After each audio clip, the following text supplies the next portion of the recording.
Hi everyone, welcome back to my channel. I'm Dr. AziMD Skincare, a board certified dermatologist specializing in medical, surgical, and cosmetic dermatology. Today, I thought I would answer a series of questions that I've been getting on Instagram and TikTok and share them all with you. This is something new. I have not done a video like this, so let me know what you think in the comments, and if you have any questions, feel free to drop them. I will put them into the next series of Q&As. And if you're not following me on Instagram, I'm on there at Skin by Dr. Ozzy and TikTok at Skin by Dr. Ozzy. Your subscription and your listenership means a lot to me. It keeps this channel going, so I really appreciate if you would like, subscribe, and maybe share this with a friend who might be interested in hearing some skincare content. So let's get started. No, I never noticed that line on him before. Now, if he would have started Botox back when he was in his 20s and his 30s, he probably would have never had this line, because there's a muscle here called the procerus that pulls the eyebrows in and down, and over time it can cause a crease right here, and he just must be really expressive. It's interesting, since we started doing Botox in the glabella area, less and less people actually need eye lifts because they're not pulling down their eyelids down as much. So I would say Botox that glabella to prevent that line. Now, once you have it, you can fill it in with a little filler to lift it. You can also add some support to the brows in addition to the Botox. And then I've also lasered that line and made it smoother. So dark circles can have a lot of different causes. One of them being hollowness, because as we age, we tend to lose volume. Then that causes a shadowing effect, and it looks like you've got, dark circles. So one way to tell the difference between pigment and hollowness is you can just lean back and look at your eyelids in a lying down position. If they still look dark, then most likely it's pigment. The actual skin is dark. But if that darkness goes away, then it's probably volume loss, because when you're upright, that's when you see the shadowing effect. Also, check out this video on all the different causes of dark circles, because there are so many, and you should treat based on the cause for the dark circles. I'm actually really excited about it. I don't have that device, but it's a 1726 nanometer wavelength laser that targets sebaceous glands, so oil glands, and reduces sebum production.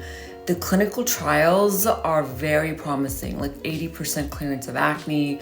You need about 3 sessions. I hear it's a little painful, and it can take several sessions for the acne to clear. It's been compared to Accutane, but we'll see, it's very new. So far it seems to work great. Sagging skin, a lot of people refer to this as jowls that we get down here, and it's really due to 4 main issues that happens with aging. Number 1 is collagen and elastin loss, which starts in our 20s, and so protecting your skin using retinols, and then doing skin treatments like resurfacing lasers, a CO2 and erbium, a halo laser, Fraxel, profractional. These are all resurfacing lasers that help stimulate collagen in the overlying skin. Number 2 is volume loss, and this starts in the 30s, where we lose these essential fat pads in the cheeks and the temples, in the nasolabial folds, and so fillers are a great way to replenish lost volume that help plump up and hold up the skin, or you can do fat transfer. Number 3 is ligaments. Ligaments help hold up these essential fat pads, and they can get stretched out with age, like Play-Doh or bread dough, I should say. So using fillers to help support those essential ligaments of the face are helpful. And then the 4th is really our bone structure. It's sort of the scaffold that everything lies on. And as you get into your 40s and your 50s, we lose bone, and that structure is really important. So using fillers that are biostimulating, like Radiesse, that's derived from bone, can be used to mask jowls. You can use it along the jawline or along the cheeks. You would be double dipping doing that, because they are both considered retinoids. Now, you can alternate tretinoin with retinol if you can't tolerate tretinoin nightly. But check out my retinol video. I go into detail on how to use it. Ideally, you'd want to use tretinoin. A lot of people think that dry flakes on the scalp is because the skin there is dry, but it's actually the opposite. It's because your scalp is oily and it's irritated, and that's why you see it flaking. It's not that it's dry.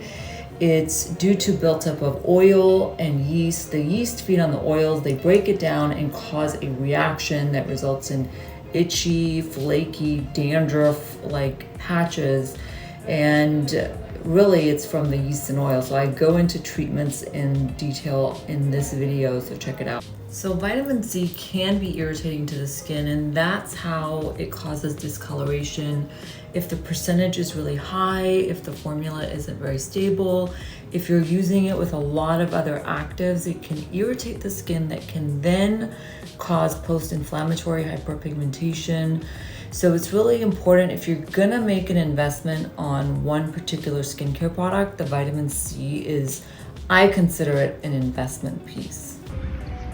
So makeup products are considered cosmetics, and the SPF that's labeled on there, unless it has a drug facts on the back, which I see a lot of new makeups are doing this, it's not really regulated by the FDA, and therefore you would probably have to use a ton of that foundation to get the actual SPF number. So a lot of times it's not enough because that foundation isn't gone through the regulations with the FDA to be able to truly provide the SPF coverage that they list. So always look on the back for the drug facts and to see if they've been through the FDA process and are truly sun protective, which some makeup companies are doing now. All right guys, thanks for tuning in. I hope that you enjoyed this series. These are just questions that I answer on the run, and if you have anything that you're wanting me to address or make a video about, drop them below and let me know what you think of this series. Until next time, thanks for tuning in.